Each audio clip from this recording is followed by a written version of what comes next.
Nacional y Seguridad en el Trabajo, y hoy nos compartirá el tema recomendaciones para trabajar en casa. Profesora Ingrid, bienvenida, y nuevamente le solicitamos a los participantes que nos cierren micrófonos y cámaras para no tener inconveniente con la emisión. Profesora Ingrid, la palabra es suya, muchas gracias. Profesora María Luisa, ¿me escuchan? Profesora María Luisa.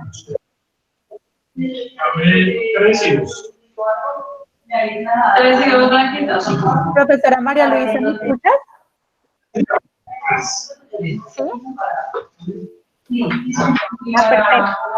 Entonces, señora Rosa. Ya. Por favor, apagamos el micrófono. Señora Josefina. Sí, ya voy. Bueno, muy bien. Muy buenos días a todos. Bienvenidos a este encuentro en el cual queremos darles a conocer información muy práctica, muy precisa y muy importante respecto al trabajo en casa. Por favor, les recomiendo apaguen sus micrófonos porque va a ser muy complicado poder hablar con tantas personas, con tanto.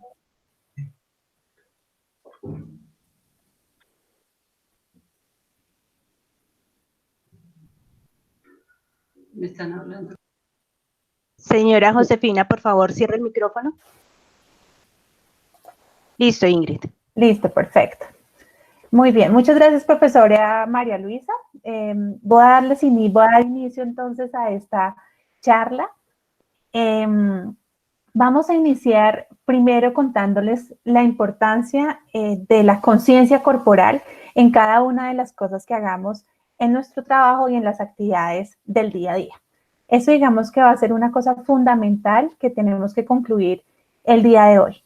Y la conciencia corporal habla un poco de cómo yo soy consciente de cómo está mi cuerpo al ejecutar movimientos o al adquirir una postura.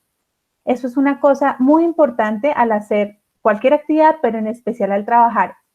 Y en casa, por lo que hacemos todo en un mismo lugar.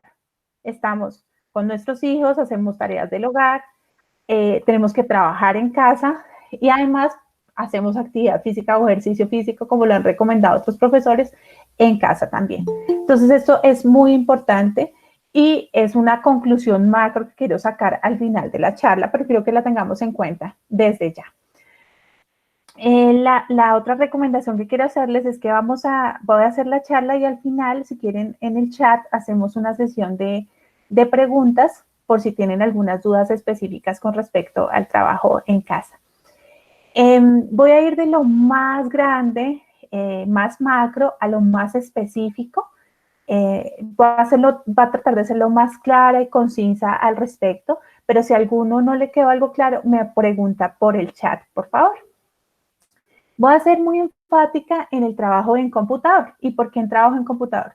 Porque en el trabajo en el computador es donde estamos trabajando las personas que tenemos teletrabajo o trabajo en videoterminales en el computador en casa, donde están haciendo las actividades educativas los estudiantes jóvenes, ¿cierto? Universitarios y también los niños de colegio. Entonces es muy importante que todos tengamos en cuenta estas recomendaciones que les voy a dar el día de hoy.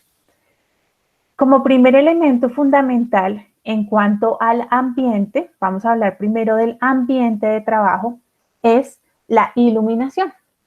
Entonces, la iluminación puede ser una iluminación natural o puede ser una iluminación artificial. Debo garantizar que siempre que haga actividades tenga una buena iluminación. Una buena iluminación natural se logra teniendo en el lugar donde estoy trabajando, estando cerca de una ventana, garantizando que la luz me entre lateralmente a mi computador. Entonces tenemos que evitar ubicarnos con el computador dándole la espalda a la ventana o de frente a la ventana. Esto relacionado con la llegada de los rayos solares directamente a mis ojos. Entonces tengo que evitar ubicarme de esta manera. ¿En qué casos puedo ubicarme frente a la ventana o dándole la espalda a la ventana? únicamente si el vidrio tiene filtro solar o si tengo una cortina que atenúe la entrada de los rayos solares. En ese caso sí podría ubicarme de esta forma. De lo contrario, lo ideal es ubicarme siempre lateralmente a la ventana. Lateralmente a la ventana va a evitar que se haga, que los rayos entren, como ya lo dije, y pueda generarme una irritación ocular o un malestar en los ojos. Importante eso para tenerlo en cuenta. Yo por aquí tengo una imagen que les quiero mostrar. Por favor, me cuentan por el chat si efectivamente lo ven.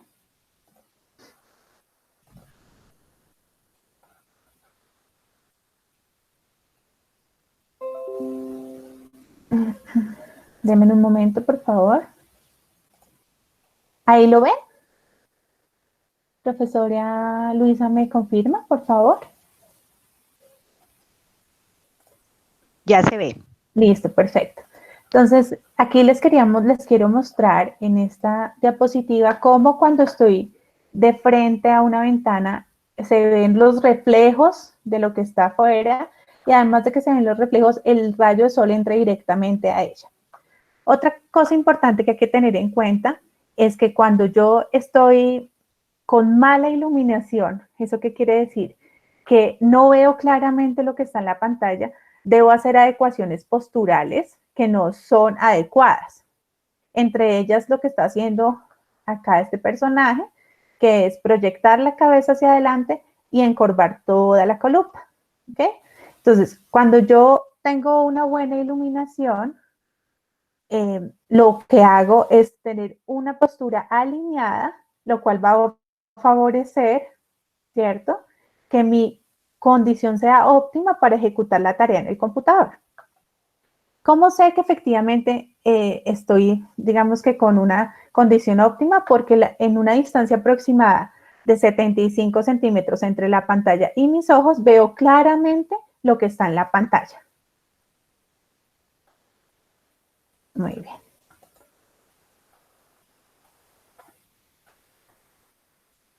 Nos regresamos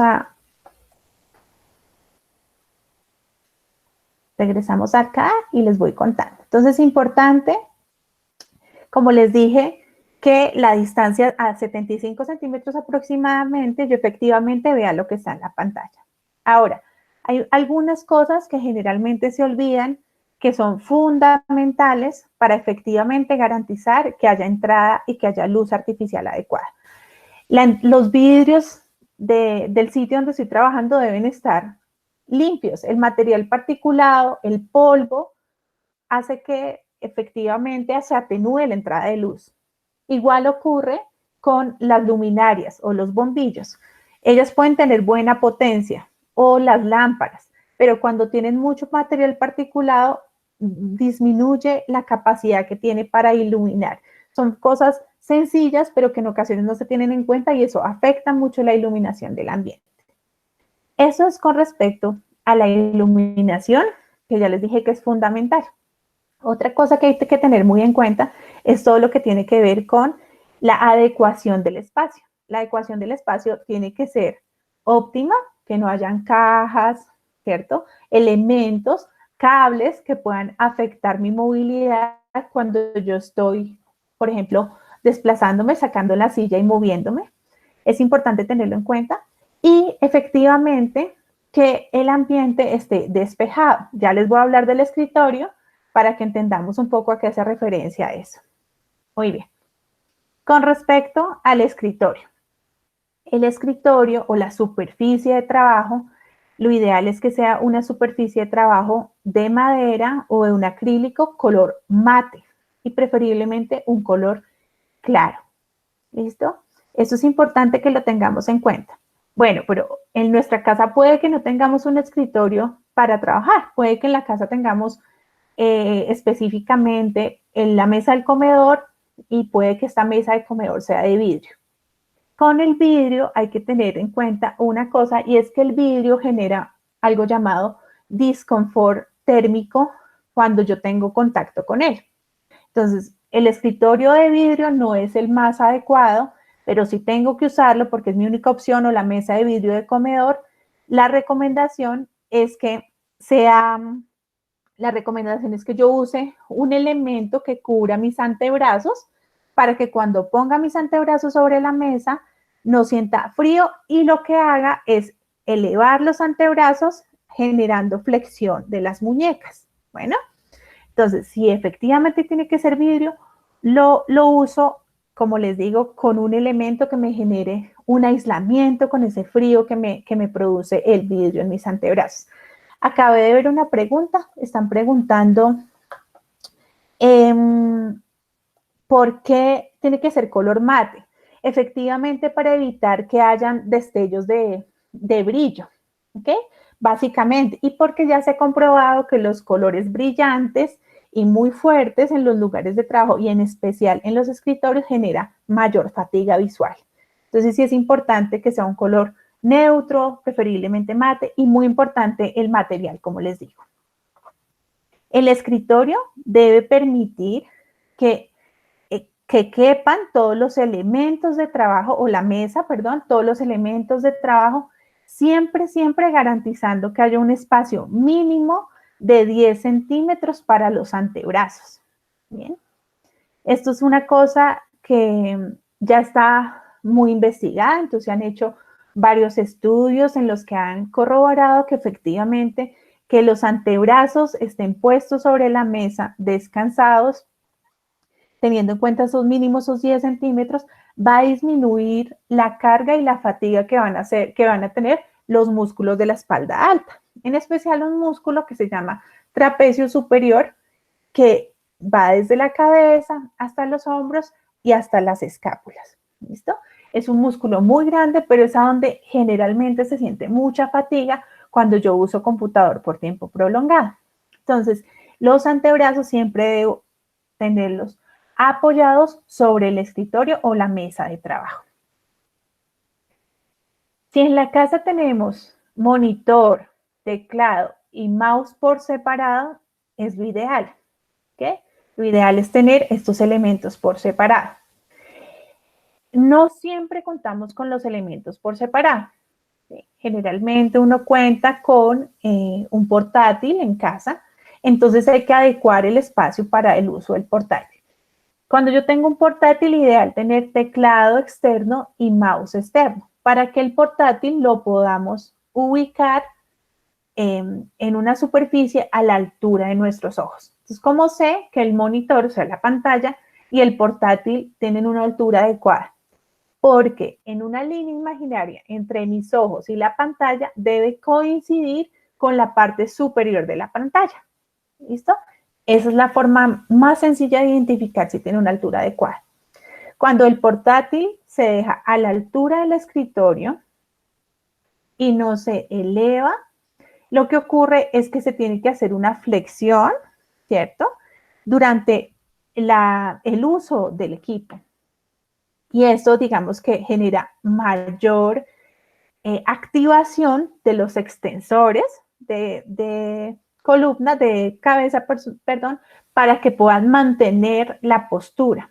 Va a ser, digamos que, mucho más exigente. Entonces, lo que se recomienda es que siempre la pantalla permita que la cabeza esté alineada. Eso es muy importante. Cuando yo definitivamente en mi casa, y teniendo en cuenta que en este momento pues no podemos salir, ¿cierto? Y estamos en nuestra casa y tenemos que trabajar con lo que tengamos, entonces podemos usar el portátil, pero muy importante es que tenemos que hacer pausas cada 30 minutos. ¿Okay? Con portátil es muy importante hacer una pausa juiciosa cada determinado tiempo porque estoy exigiéndole mucho más a mi postura, mucho más a todo el tema ergonómico. Por lo tanto, tengo que hacer una pausa, no cada 2 horas, que es como el máximo tiempo en el que yo puedo estar en una postura prolongada, sino lo tengo que disminuir a 30 minutos. Eso con respecto al monitor y al computador y al monitor. Cuando yo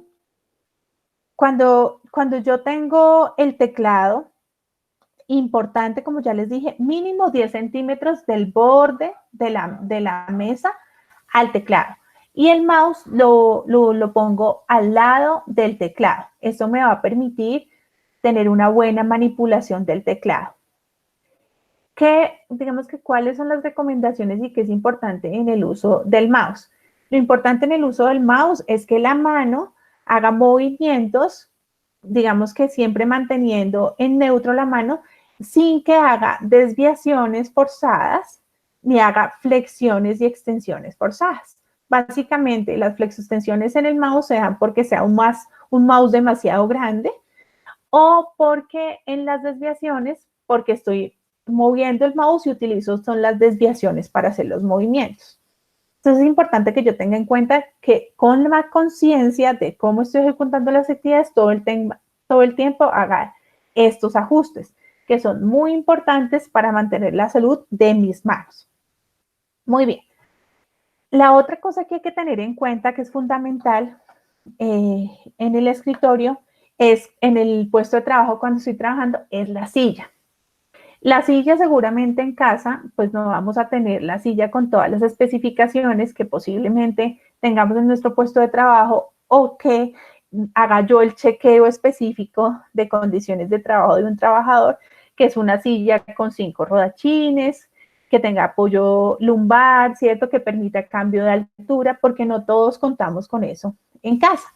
Entonces, la recomendación es que seleccionemos la silla de la casa más cómoda que tengamos, la que consideremos con la que nos sentamos y nos sentamos mucho más cómodos. ¿Okay? La forma adecuada de sentarse es sentarse sobre los glúteos y apoyar todo el muslo de ambas piernas sobre la silla. Fundamental que la profundidad de la silla no sea tanta que genere una compresión en la región poplitea, porque esa compresión puede afectar el componente circulatorio y los tendones que están. La región poplitea es la parte de atrás de las rodillas, que si la silla tiene una profundidad muy amplia, me puede generar compresión. Entonces, importante para sentarse, la posición de la pelvis tiene que ser de tal forma que los glúteos completamente queden apoyados sobre la silla. Se tiene que evitar que nos sentemos sobre el sacro, que es una postura muy común. La sentada sobre el sacro quiere decir como cuando se sientan dejándose caer en la silla, ¿cierto? Esa es la sentada sobre el sacro, hay que evitarla. La sentada debe ser sobre los glúteos con todos los muslos apoyados en la silla. Y una vez los glúteos están apoyados, la pelvis está alineada, eso va a permitir que el resto de la columna esté derecha. Cuando yo tengo en casa una silla, por ejemplo, de comedor, que no tiene el apoyo lumbar, que debería tener una silla de escritorio, yo puedo poner un cojín, ¿cierto? Pequeño, no muy grande, que me genere un apoyo lumbar. Eso me va a hacer sentir mucho más confortable en la sentada. Me pongo el cojín en la parte posterior de la zona lumbar y voy a estar mucho mejor. Importante evitar otra postura que es muy común y que genera bastante fatiga, es la sentada sobre el borde de la silla. Digamos que es un vicio postural de muchas personas que se sientan sobre el borde de la silla y eso pues hace que le genere mayor carga a todo el componente, ¿cierto? A todas las estructuras de la columna, no solo a los músculos, sino también a ligamentos, propioceptores, a todos aquellos que están garantizando que yo esté en esa postura. Entonces, el espaldar, usarlo con el cojín, como les digo. Si en casa tenemos la silla que permite graduación de altura y que permite graduación del apoyo lumbar, perfecto. Pero si no, podemos hacer esta adecuación con el cojín y con la silla. Importante, en las casas ocasionalmente también tenemos la silla con los apoyabrazos. Los apoyabrazos no son tan buenos porque generalmente están ubicados muy lateralmente al cuerpo, ¿ok? Y muchas veces no permiten que la persona se acerque suficiente a la mesa o al escritorio. Entonces, lo más importante realmente es que yo tenga el espacio sobre el escritorio de mínimo 10 centímetros para poner los antebrazos. Eso también es importante en jóvenes y niños, también es importante. En lo que les estoy diciendo es importante para cualquier edad. Digamos que la garantía de que la persona tenga una disposición corporal mejor son con estas recomendaciones. Ahora bien, si ustedes ya seleccionaron la silla de su casa, que es la más cómoda, ¿cierto? Que además está en buenas condiciones, que no va a estar de pronto con una pata más cortica, sino que está en buenas condiciones para que yo pueda sentarme a trabajar. Es importante que tengamos en cuenta que posiblemente la silla va a estar muy alta o muy baja con respecto a la mesa. ¿Cómo sé esto? Esto se sabe básicamente porque cuando yo pongo los brazos, los antebrazos sobre el escritorio, tengo que tener una flexión de hombro, acá, este es de codo, perdón, de 90 grados, así como lo estoy haciendo, teniendo los antebrazos sobre la mesa. Y que los hombros estén relajados,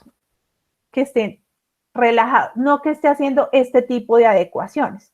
Si yo hago elevación de hombro más separación de hombro y hago como que saco los codos, ¿cierto? Separo los codos de mi cuerpo, estoy haciendo una adecuación postural para poder escribir en el teclado. Y eso le genera mucha fatiga a este músculo. Entonces, si yo hago esa adecuación, seguramente es porque estoy con una silla muy bajita. ¿Qué hay que hacer si tengo la silla muy bajita? Conseguirme un cojín o algo que permita que tenga una silla más alta, de tal forma que los hombros estén relajados y pueda apoyar los antebrazos sobre el escritorio. Si al hacer este ajuste los pies quedan sin apoyo, que es algo que puede ocurrir, lo que hago es que consigo una superficie que me permita apoyar los pies. Esto normalmente se hace con los apoyapiés ergonómicos, que algunos de ustedes los pueden conocer, que hasta permiten un movimiento. El apoyapiés ergonómico, pues no lo tenemos muchas veces en casa y no lo vamos a poder conseguir. Entonces, lo que hacemos es que ponemos una superficie, ya sea una caja, algún elemento que tengamos en casa que nos va a permitir el apoyo de los pies. Para los niños es importante que busquemos un sitio donde ellos puedan estudiar con sus pies apoyados, porque esto les va a garantizar que efectivamente tienen una postura más cómoda para trabajar. Si a los niños siempre los ponemos a trabajar en una mesa donde tienen los pies colgando, ellos van a empezar a hacer ajustes posturales porque la zona lumbar va a empezar a cansarse más por el movimiento que quizá haga la pelvis. Entonces es muy importante que lo tengamos en cuenta. Ya una vez yo organicé la silla y organicé el escritorio, voy entonces a mirar qué otros elementos necesito sobre la mesa. Y voy a poner los más cercanos, los que más necesito. Y más alejados, los que menos necesito. ¿Sí? Eso va a depender de qué, pues de las tareas puntuales que tenga que hacer en ese momento. Si estoy revisando un informe, lo tendré que revisar muy cerca a mí, ¿cierto? Un informe en físico. El celular lo tendré que dejar muy cerca a mí, pero hay que evitar el resto de cosas que a veces uno pone en la mesa y en el escritorio que generan distracciones. Digamos que hay que evitar poner muchos pocillos con múltiples esferos, ¿cierto? Hay que evitar poner muchas agendas o hay que evitar poner muchos papeles que me generen distracciones y que además me quitan espacio sobre la mesa o sobre el escritorio. En este momento tenemos una particularidad y es que a muchos nos toca trabajar mientras tenemos a nuestros hijos al lado haciendo alguna actividad, ¿cierto? Entonces, la recomendación es que organicemos nuestro espacio teniendo en cuenta el espacio de los niños o de los jóvenes y que todos estemos organizados en nuestro espacio para que no se vuelva un caos trabajar en casa. Otra cosa importante es el espacio que está por debajo del escritorio de la mesa. Siempre debe estar libre. Entonces hay que evitar tener, por ejemplo, canecas, cajas, ¿cierto? O elementos que vayan a impedir que yo pueda movilizar las piernas o que yo pueda salir efectivamente, libremente de mi espacio de trabajo. Entonces es importante que yo tenga en cuenta todos estos elementos. ¿Tienen preguntas hasta ahí alguno con respecto a ubicación de teclado, escritorio, ambiente? ¿O estamos claros? Si quieren escribirlo por el chat. Hasta el momento no presentan más preguntas, Listo. profesora. Sin embargo, yo sí tengo una. A ver, profe, dígame. Cuando nos dices que recomiendas las pausas activas trabajando con los portátiles, ¿qué tipo de actividad es la que nos recomendarías? Listo, perfecto, ya. Esa es la segunda parte. Entonces les estaba hablando sobre el ambiente y los elementos y ya les voy a decir sobre cuáles, digamos que son las mejores pausas y qué sería pausa, qué sería actividad física y qué sería ejercicio físico. ¿Listo? Eso es, digamos que la siguiente cosa que hay que hacer. Como les dije, importantísimo, y creo que la profesora Luisa con audiología les mencionó en su charla, y es el tema de mantenerse hidratado, no solamente por el tema de la voz, sino por el tema cognitivo, y es que para todas las funciones cognitivas y para todo lo que se necesita de estar en actividad mental y con una carga mental todo el tiempo, es necesario mantenerse hidratado. Entonces el agua debe ser parte de nuestro día a día en la casa trabajando. Eso por un lado. Por otro lado, importantísimo, realizar las pausas. Entonces, y acá me parece importante que quede clara, y es que una cosa es una pausa para generarle un descanso al tejido y a la carga mental a la que pueda estar sometido, y otra cosa es una pausa a la que le llaman pausa activa orientado a la actividad física. ¿Ok? Son dos cosas porque se diferencian un poco en cuanto a contenidos y en cuanto a duración. Entonces, la pausa que les digo, generalmente, que es una pausa para descansar el tejido, es una pausa muy corta que dura entre 3 a 5 minutos. Estas pausas cortas lo que buscan es cambiar de algo así como de exigencia al tejido.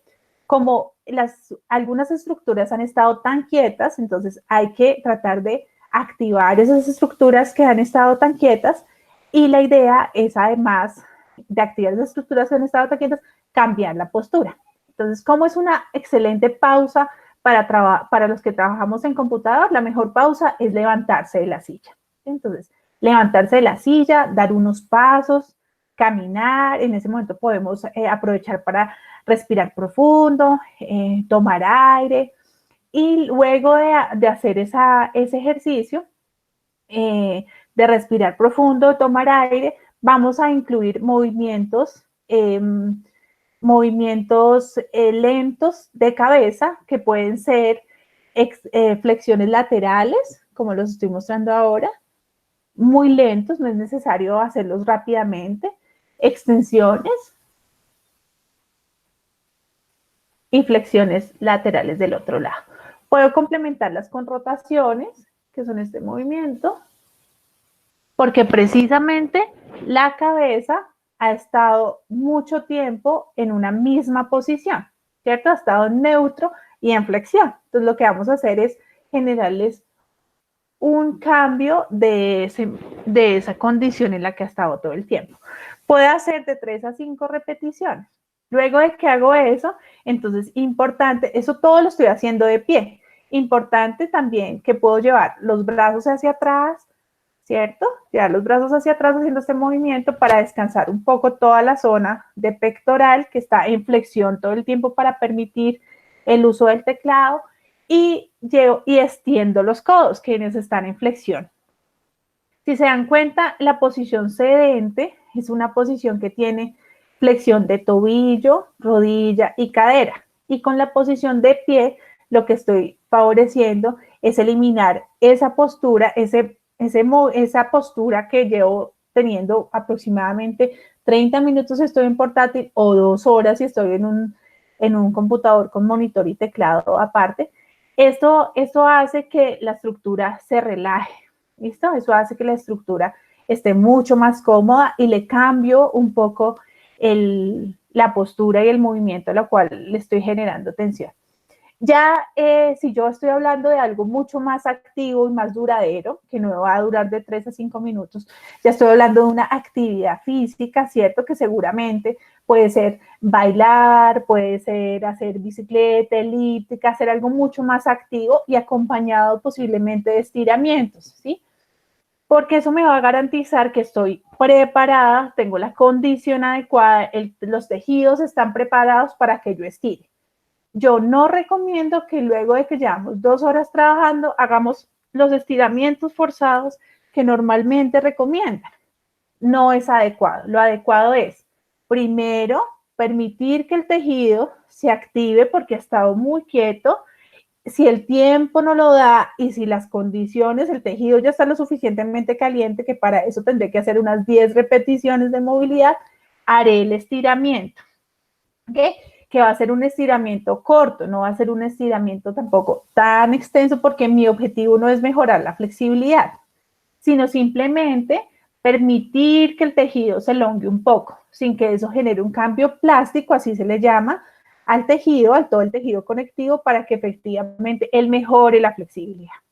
¿En qué momento hablo de que hago una rutina específica para mejorar fuerza, flexibilidad o capacidad aeróbica? En el momento en el que hago ejercicio físico, que quizá de esto habló un poco la profesora Erika Mancera unos días atrás, y es efectivamente el ejercicio físico, pues es un ejercicio mucho más estructurado, ¿cierto?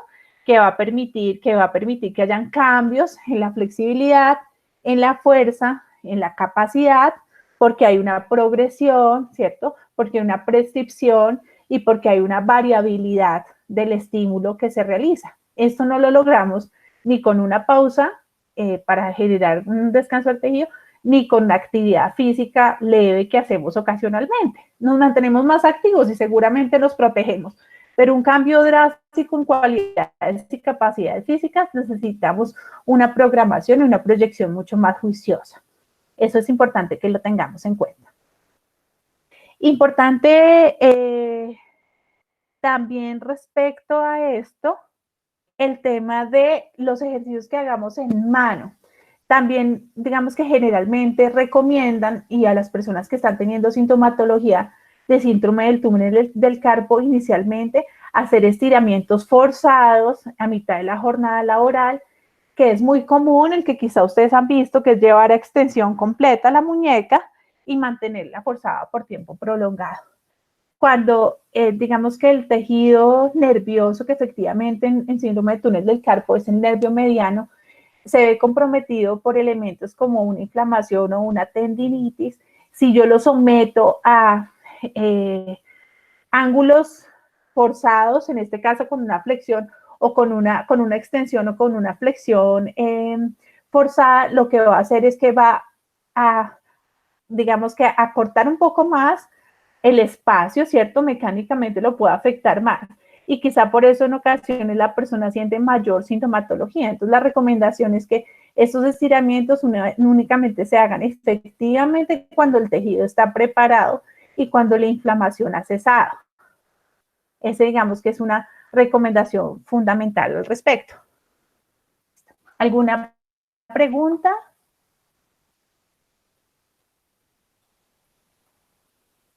¿Todos claros?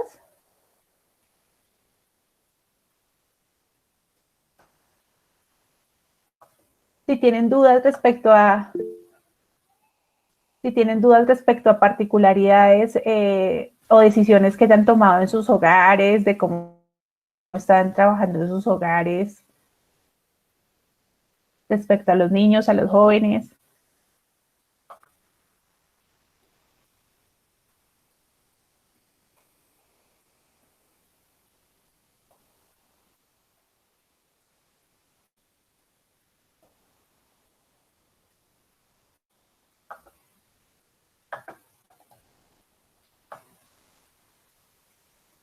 Bueno, ninguna pregunta. Bueno, muy bien.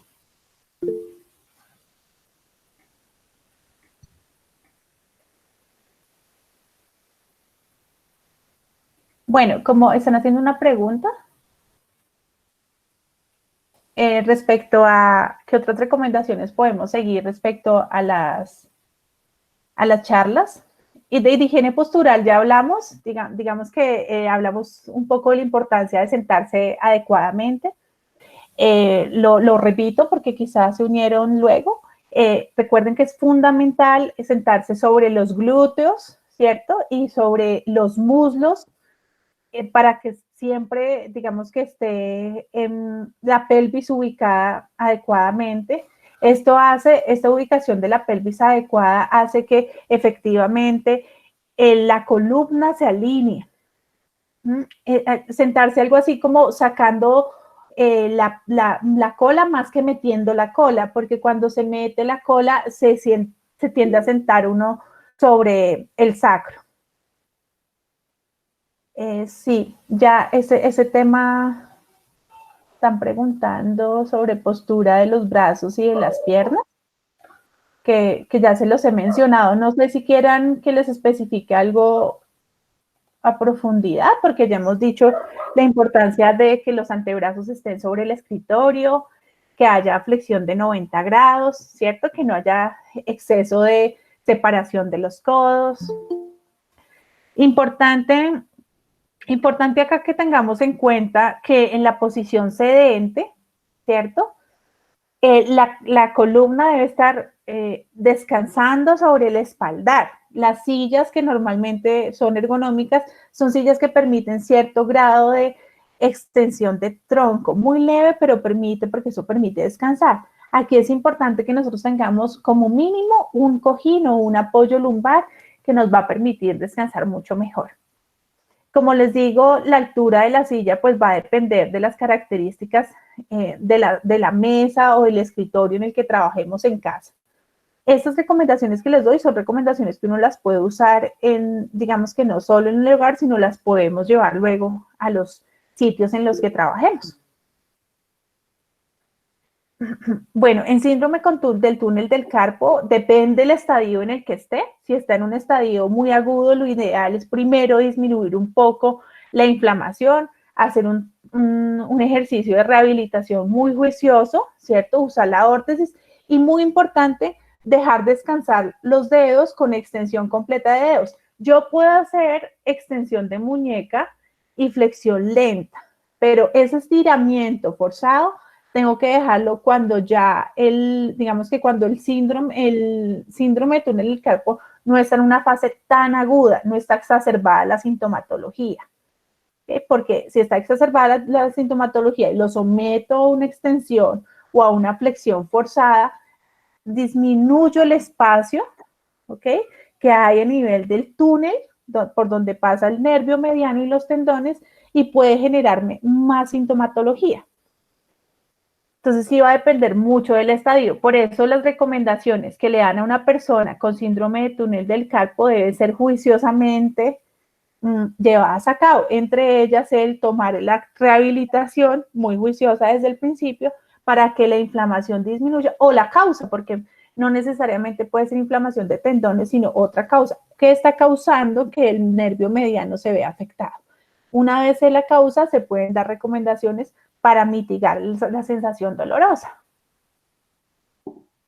Entonces, importante, movimientos lentos, controlados y hacer extensión. Dependiendo de lo que diga el médico, ya sea el médico de la EPS o el médico de la ARL, tenerlo en cuenta para el puesto de trabajo.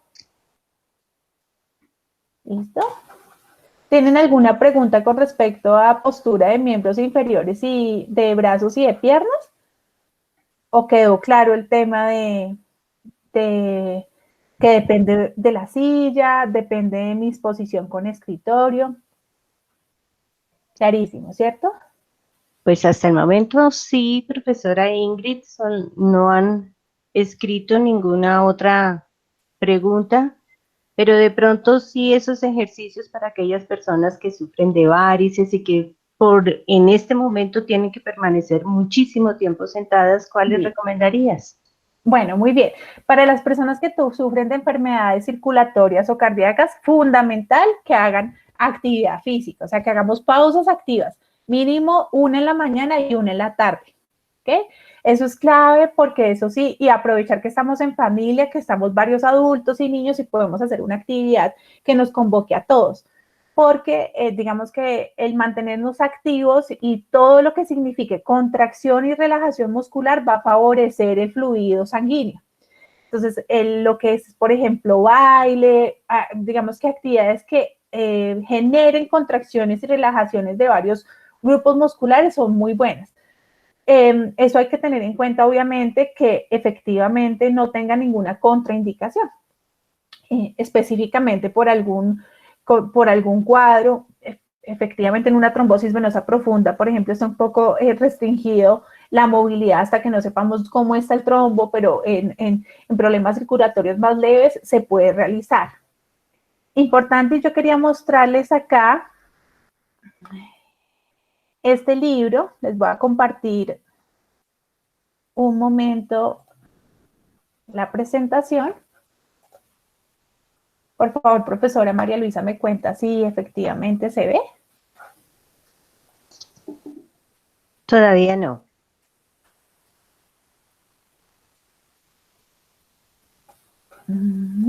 Permíteme, porque aquí aparece como si ya, pero espérenme un segundo. Ya. ¿Ya? ¿Ya aparece? Señora. Listo, perfecto. Aquí entonces les quiero mostrar cómo hay algunos autores que efectivamente han hablado del efecto nocivo que tiene la silla sobre nuestro cuerpo. Entonces, Katie Bowman es una biomecánica, es una especialista en biomecánica que es muy conocida por todo el análisis que hace de la postura y del movimiento. Y ella tiene un libro que se llama Adiós a la silla y habla de que el sedentarismo es la peor amenaza para la salud y de cómo deberíamos poder pasar de estar sentados a estar de pie, ¿cierto? Y de hacer este cambio. Este cambio pues es muy complejo en nuestros hogares. ¿Okay? ¿Cómo podemos de pronto evitar estar tan sentados? Y es una recomendación que siempre le doy a las personas que, por ejemplo, tienen todas sus actividades en posición sedente y es, si tienen que recibir llamadas, hágalas en posición de pie. Se ponen los audífonos y pueden estar en posición de pie y pueden caminar mientras están recibiendo la llamada para evitar estar sentados todo el tiempo. En esta imagen, si se dan cuenta, es una imagen, digamos que muy acertada porque permite ver que acá, en donde el señor está sentado, los antebrazos están puestos sobre el escritorio. Los apoyabrazos solamente sirven si efectivamente van a permitir que estén cerca a mi cuerpo. Si ellos están completamente alejados y no van a permitir que yo esté cerca al escritorio, no se deben usar. ¿Okay?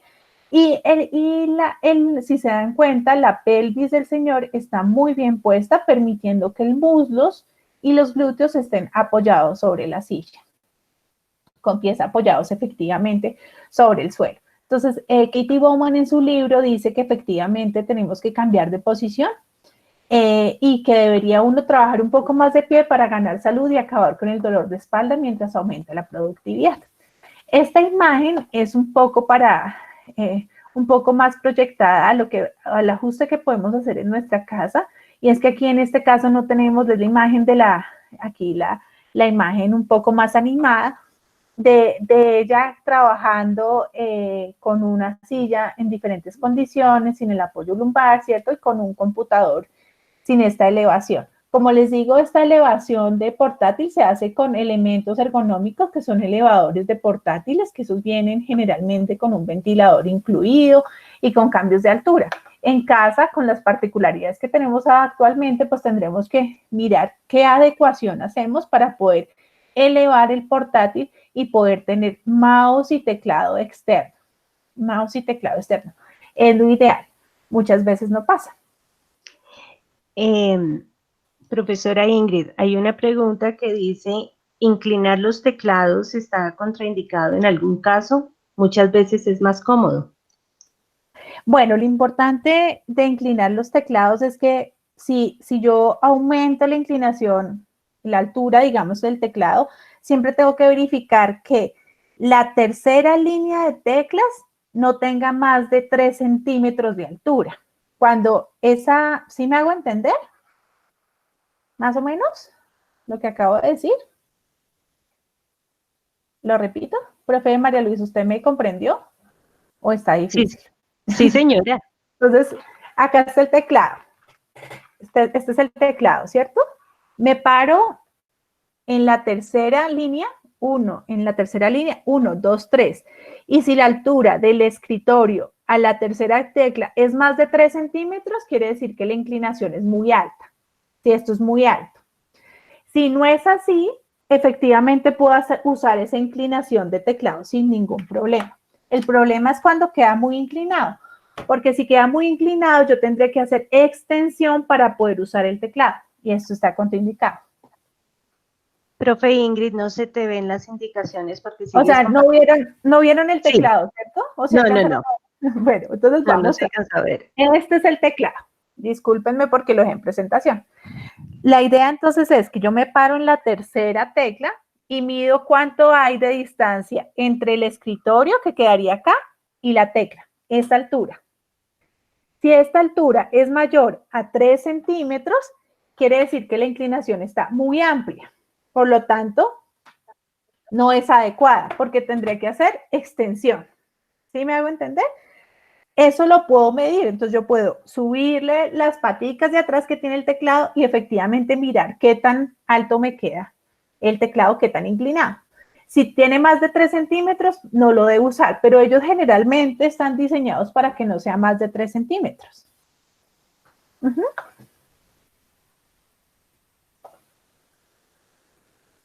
Perfecto. ¿Más preguntas? A ver, leo por acá. Hay otra pregunta que nos dice, ¿qué recomendaciones para descansar efectivamente posterior a una jornada de trabajo? Bueno, digamos que la mejor forma de descansar será, es muy bueno si, digamos, yo tengo una carga mental muy alta, por ejemplo, tengo muchas cosas que decidir en el día, si tengo que además estar pendiente un poco de un equipo de trabajo que esté cumpliendo una serie de actividades, es muy, muy bueno hacer un ejercicio de respiración, relajación, ¿cierto? Un poco de respiración consciente como para disminuir un poco esa carga mental. Al final de la jornada también es válido hacer un poco de ejercicio que no sea tan activo, por lo que luego ya nos preparamos para ir a la cama. Entonces, un ejercicio que sí permite activarme, pero que no deje a las 9 de la noche un ejercicio muy, muy activo, porque luego me va a costar un poco conciliar el sueño. Entonces, digamos que esa sería la recomendación. Bueno, importantísimo, y esas son de las preguntas que siempre hacen, el pad mouse. El pad mouse es la superficie que permite que yo efectivamente pueda mover el mouse. Me están preguntando que qué recomendaciones puedo dar. Y lo ideal es que el pad mouse permita el deslizamiento de mi mouse, pero no es recomendable esos que hacen con una almohadilla que se pone en esta zona. ¿Sí los han visto? Que es una almohadilla muchas veces rígida. ¿Por qué no es recomendable? Porque esa almohadilla puede generar mayor compresión y me va a generar discomfort porque me aumenta la compresión. Si yo tengo síndrome del túnel del carpo es peor. ¿Qué almohadillas puede llegar a ser muy buena? Aquellas que son en un gel muy, muy liviano que se amolda a mi muñeca, pero no aquellos que tienen una almohadilla rígida, dura. No, esas almohadillas no son adecuadas. Igual que las almohadillas que se ponen, ¿las han visto? En la parte de abajo del teclado. Esas también pueden generar, en lugar de favorecer, porque me van a ayudar a que el antebrazo esté en posición neutra, pueden generarme mayor compresión y empeorar, si tengo signos, por ejemplo, de síndrome de túnel del carpo, pueden empeorar. Realmente lo ideal es los 10 centímetros del teclado, y eso ya está súper comprobado. Como les dije, hay investigaciones que ya lo han hecho, ya lo han dicho, está súper comprobado que los mínimos, los 10 centímetros, van a disminuir fatiga, me van a proteger los antebrazos, y un pad mouse que me permita un deslizamiento adecuado del mouse. Yo quería mostrarles, además, acá en la presentación, una noticia que me llegó en estos días. La profesora María Luisa me comenta si sí se puede ver, por favor. Sí, señora, ya se ve. Listo, perfecto. Entonces, fíjense que en este periódico salió, la noticia fue el 27 de marzo, es muy reciente, y advierten que el exceso de teletrabajo podía aumentar la mortalidad. Esto es una noticia que en Alemania, digamos que están preocupados porque, digamos que la reducción del movimiento como consecuencia del trabajo produce muertes si no se toman medidas contra esto. Allá en Alemania, el 53% de la población tiene sobrepeso y el 37% de las muertes se asocian a problemas cardiovasculares. Gran parte de su población son adultos mayores con enfermedades circulatorias y cardíacas. Entonces, en este momento ellos están preocupados. Y digamos que los directores de este departamento de medicina deportiva del norte de Alemania, que es Hamburgo, digamos que justifican y enuncian dentro del artículo lo importante que es moverse y no quedarse sentados todo el tiempo. El movimiento realmente es muy importante para que no hayan enfermedades, no solo musculoesqueléticas, sino enfermedades cardiovasculares. Por lo tanto, en este artículo, como yo se los dije antes, nos invita un poco a